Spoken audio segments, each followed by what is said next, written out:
to the building. Today it's private housing, and some apartments they have 3 floors, so they also have their own parking for their boat. À gauche, vous voyez les halles des torpilleurs. Et il s'était construit ici, et un car entouré un très long de bâtiment. Aujourd'hui, c'est privé.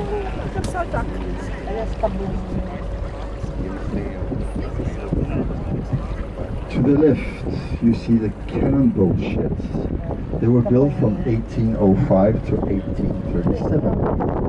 Cannon boats were a central part of the Danish defense, especially after the Brits they stole the whole Danish fleet in 1807. It was easy to get the boats in and out because there was a sledge, so they could just be pushed into the water, and in there they had everything what that was needed: tar, cannonballs, powder, whatever it was. Today it's exhibition rooms and offices. Et gauche, vous voyez les cabanes des bateaux de canonniers. Ils étaient construits entre 1805 et 1837. Et les bateaux de canonniers, c'était un élément central dans la défense du Danemark, et spécialement après 1807, quand les Anglais ont piqué toute la flotte danoise.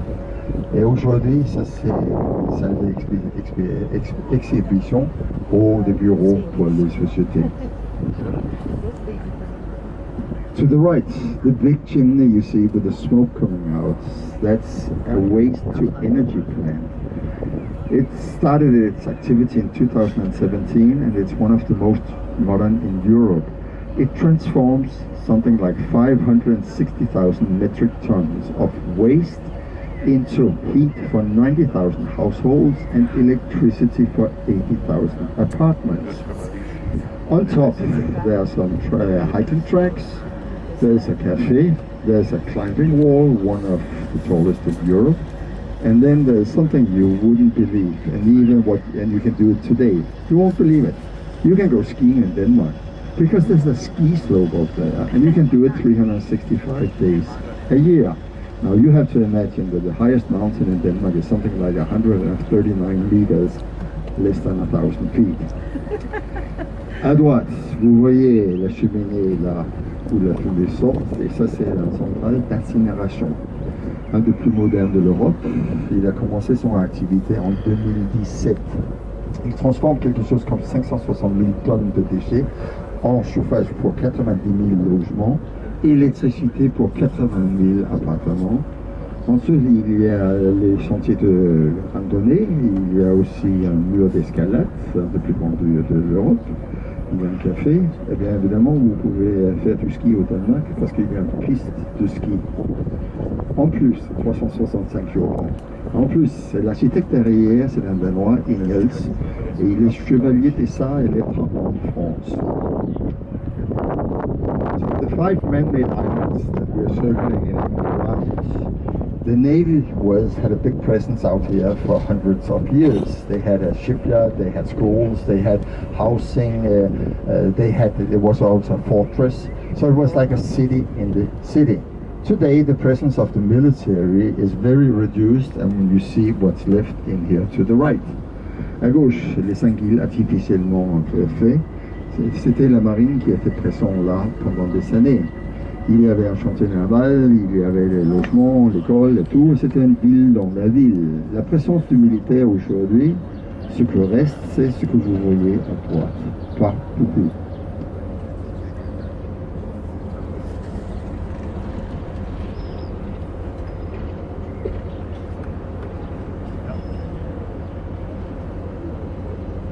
So, another bridge. Remain seated, please. Thank you.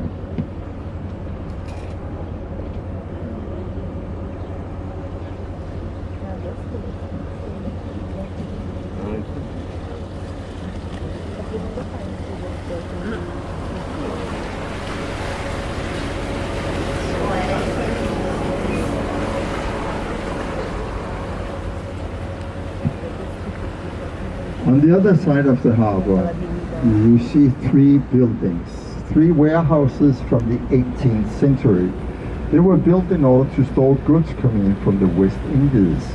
The one in the middle, the yellow one, was from Greenland, and to the left was the Gold Coast in Africa. En face de nous, de l'autre côté du port, vous voyez 300 entrepôts, 1800. Et l'entrepôt à droite, c'était pour stocker la marchandise qui venait des centimes. Celui au milieu, le jaune, c'était la marchandise de tendance. Et à gauche, le côte d'or en Afrique.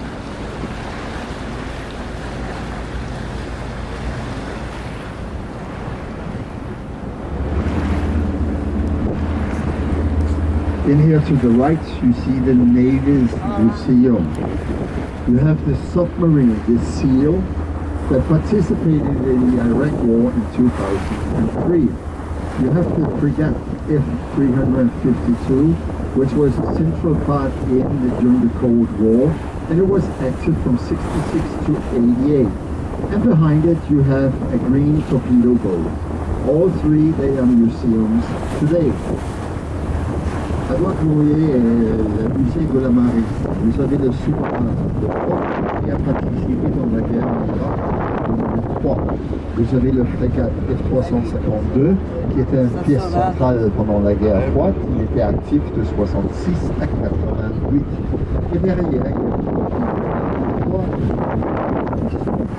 le musée.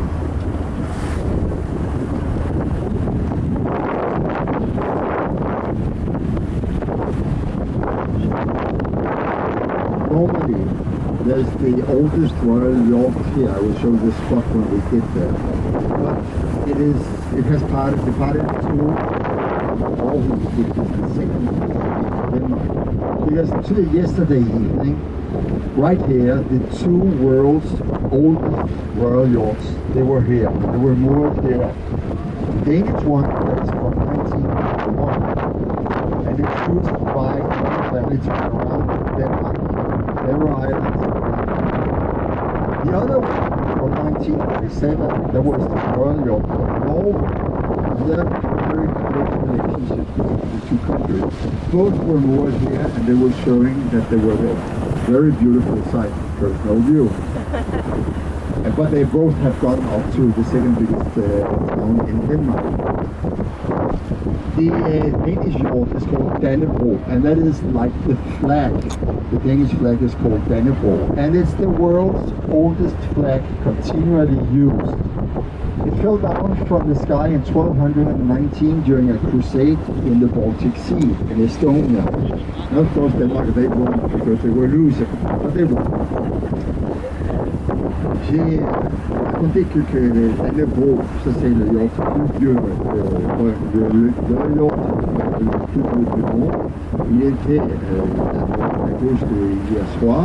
Aujourd'hui, le soleil est à il était à côté du yacht royal de la Norvège, par le roi et la reine. C'est deux yachts royaux aujourd'hui. Alors, le temps est de 1917 et le Danois en 1921. Le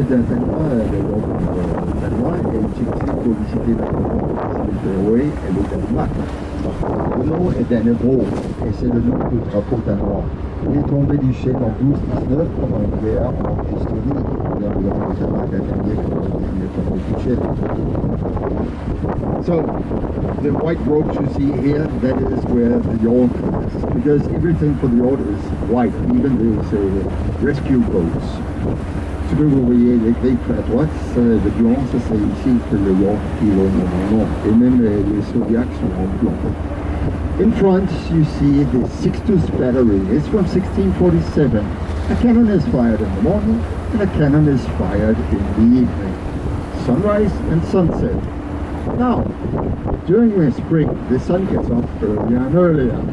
So, an agreement has been made with all the neighbors, and of course it includes the royal family. Sunrise in Copenhagen is never before 8 a.m. Now, sunset according to nature.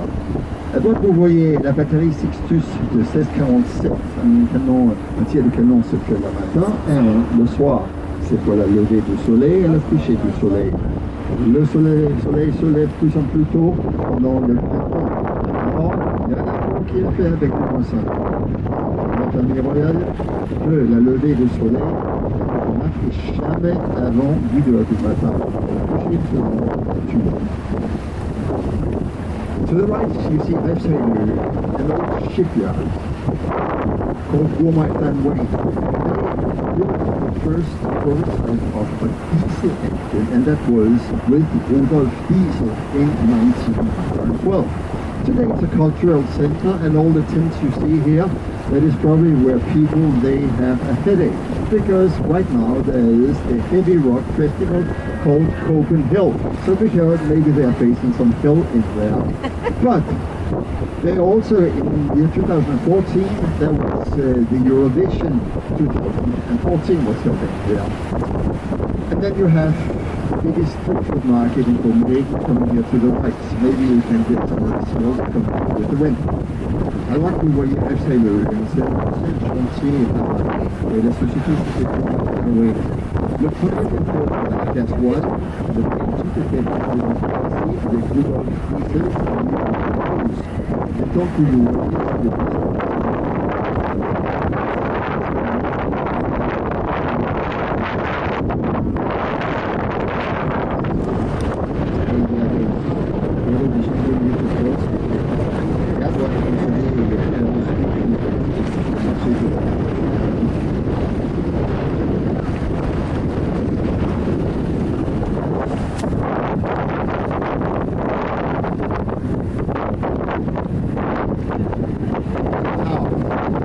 you are going to meet both ladies. She's sitting over here on the stove. She has got it 6 months, 15. This little mermaid. The brewer Jacobsen, he gave the little mermaid as a gift because he was the owner of Carlsberg. Now, he saw the ballet, The Little Mermaid, by Hans Christian Andersen at the Royal Theatre. He was so happy and fond of what he saw that he asked the sculptor Edward Eriksen to make him a sculpture of Little Mermaid. Maintenant, vous allez avoir la dame le plus connue du Danemark. Vous avez déjà le plus Elle est sur son pied depuis 1913 et c'est un cadeau du brasseur Jacobsen qui était propriétaire de Carlsberg. Il a vu le ballet, la petite sirène de Hans Christian Andersen au théâtre royal. Et il était tellement heureux et content qu'il a demandé au sculpteur Edward Eriksen de lui faire une petite sirène.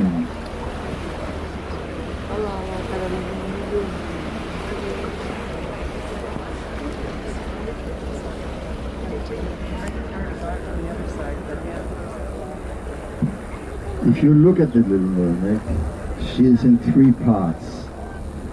The lower part is like a fish. The torso, that is a copy of the sculpture's wife. And the head is a copy of the ballerina's head from the Royal Theatre. Si vous regardez la petite sirène, elle est en 3 parties. Le côté bas, c'est comme un poisson. La poitrine, c'est une copie de la femme du sculpteur. Et la tête, c'est une copie de la tête de ballerine du théâtre royal.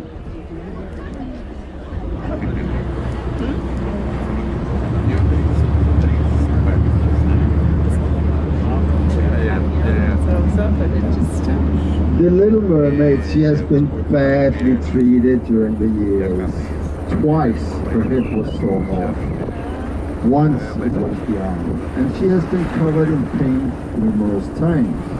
But every time, just been cleaned and restored to be the guests coming to Copenhagen. La petite sirène, elle était maltraitée. 2 fois, ils ont coupé sa tête, une fois c'était le bras, et à plusieurs reprises, elle était couverte de peinture. Mais chaque fois, elle est nettoyée, restaurée, pour accueillir les personnes qui viennent, les visiteurs qui viennent à Copenhague.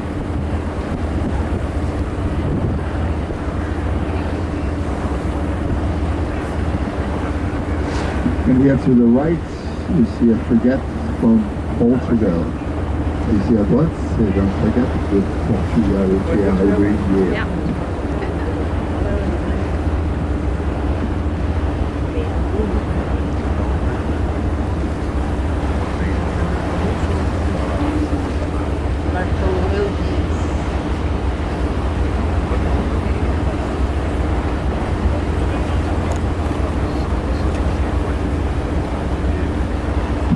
To the right, you see 2 pavilions. The one to the left with the golden crown. That is where the royal family, they wait before they're going on the royal yacht. And the pavilion to the right with the golden onion, that is where the guests, they are waiting. À droite, vous voyez deux pavillons. Celui à gauche avec la couronne dorée, c'est la famille royale, attend, avant d'embarquer sur le yacht royal. Et celui à droite, avec l'oignon doré, c'est où les invités attendent.